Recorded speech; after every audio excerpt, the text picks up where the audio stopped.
dahil sa katotohanang ipinapangaral ng Santa Iglesia Katolika na hindi maitanggi ng mga protestante sa lungatang aral at pahayag ng mga pastor.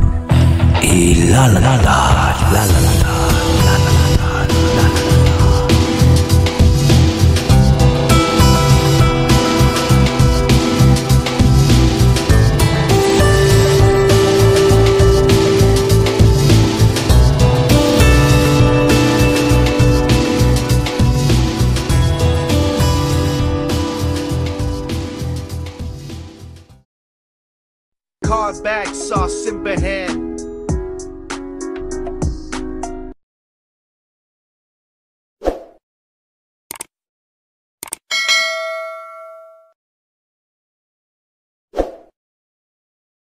Akin lang ibigay ng mga yun ay nagbukas ng camera. So ito yung unahin ko, si Brother Rowan. Hello Brother Rowan, good evening. Brother Rowan, please unmute. Good evening, bro. Hello, good evening, bro. May tanong lang ako, bro, about sa yung sinasabi na hindi nag-open yung heaven nung hindi pa dumating si Kristo. Tapos, 'di ba si Elijah, mababasa naman natin, bro, sa Old Testament na kinuha siya ng parang chariot ata yun ng fire papuntang langit. So paano yun, bro? Paano yun? Okay, doctrinal ito. Brother John Ray, sa'yo ito. Yes, Brother Jando. May aral tayo, bro, about sa ano tawag sa aral na yun, yung general rule. Mayroon tayong aral na general rule. Yung sinasabi mong wala pang nakakyat sa langit bago umakyat sa Panginoong Jesucristo. Basahin mo natin, Brother Jando, yung John 3:13 yun. Okay, John 3:13. Okay, so para maunawaan natin ano yung general rule. Okay, sabi sa John 3:13 ganito. Wala pang sino mang umakyat sa langit kundi ang bumaba mula sa langit, ang anak ng tao. Yan.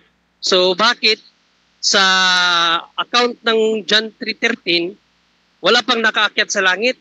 Pero kung babalikan natin sa Old Testament, si Elijah umakyat. Wala bang pinaakyat sa langit? Hindi, umakyat. Wala pang umakyat. O kaya nga, wala pang umakyat nga. Wala bang pinaakyat na mga kaluluwa ba? Pero kung babalikan mo sa Old Testament, si Elijah at si Enoch, dinala na ng Diyos sa langit, no? Hebrews 11:5.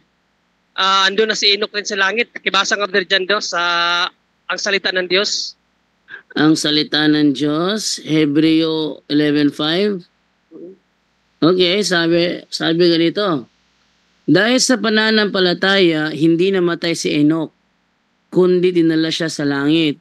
Hindi na siya nakita pa dahil dinala siya ng Diyos. Ayon sa kasulatan, dinala siya dahil nalugod ang Diyos sa buhay niya. Yan, no? Tapos ang isa niyan, yung si Elijah nga.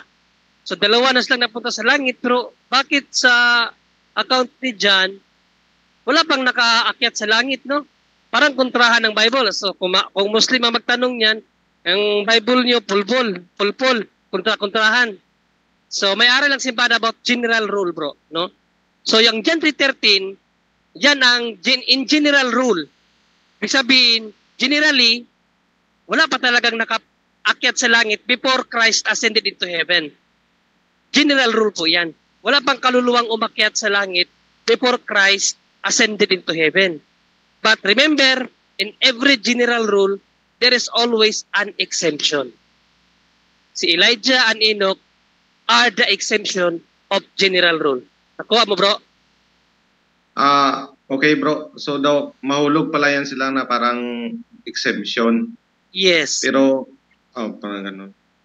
Okay. Parang ganito, bro. Pakibasa mo, Brother Jando, para mas maunawaan mo, ang Ephesians 3:10, Romans 3:10, Brother Jando. Pakibasa mo, para mas maunawaan niya. Roma 3:10. Okay, sabi ganito. Lagi ko ring idinadalangin na loobin sana ng Diyos na makapunta ako riyan sa inyo. 3:10? 3:10. But na 1 ito.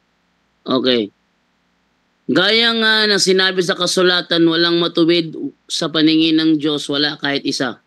So, walang matuwid sa paningin ng Diyos, kapatid. Generally, tama, mali? Tama, bro. Tama. Pati si Mother Mary kasi mahulog yun na walang kasalanan eh. Tapos idinikta mo sa 23, Brother Jando. 23. Sapagkat ang lahat ay nagkasala at hindi nagiging karapat-dapat sa paningin ng Diyos. So, generally, lahat nakasala. Tama, mali? Tama. So, general rule, lahat ng nakasala. Sino ang exemption dyan? Si Mother Mary, bro. Panginoong Jesucristo muna. Panginoong Jesucristo. Kasi kung i-general natin, i-total natin lahat, kung total human are ano talaga, sinners, lalabas ang ating Panginoong Jesucristo, makasalanan din. Tama? Pero basahin nga natin ang 1 Peter 1:19, Brother Jando. 1 Peter 1:19, ito naman, kundi ang mahalagang dugo ni Kristo, katulad siya ng isang tupa na walang dungis o kapintasan na inihandog sa Diyos. Wala siyang dungis. Ibig sabihin, wala siyang anumang bahid ng kamalian sa kanya. 2 Peter 2:22, Brother Jando. Ikalawang Pedro 2:22. 22. Bagay sa kanila ang kasabihan, ang aso'y No, bro. First Peter 2:22. Unang Pedro 2:22. Hindi siya nagkasala o nagsinungaling man. Si ating Panginoong Jesucristo kailan? Opo. Generally, lahat ng tao makasalanan. But in every general rule, there is always an exemption. At ang exemption sa pagkakasala ng lahat ng mga tao, ang ating Panginoong Jesucristo at Inang Bering Maria. Nakuha mo na? Okay na, bro. Okay na. God bless. Salamat. Salamat. Okay, thank you sa iyo, brother. Yeah?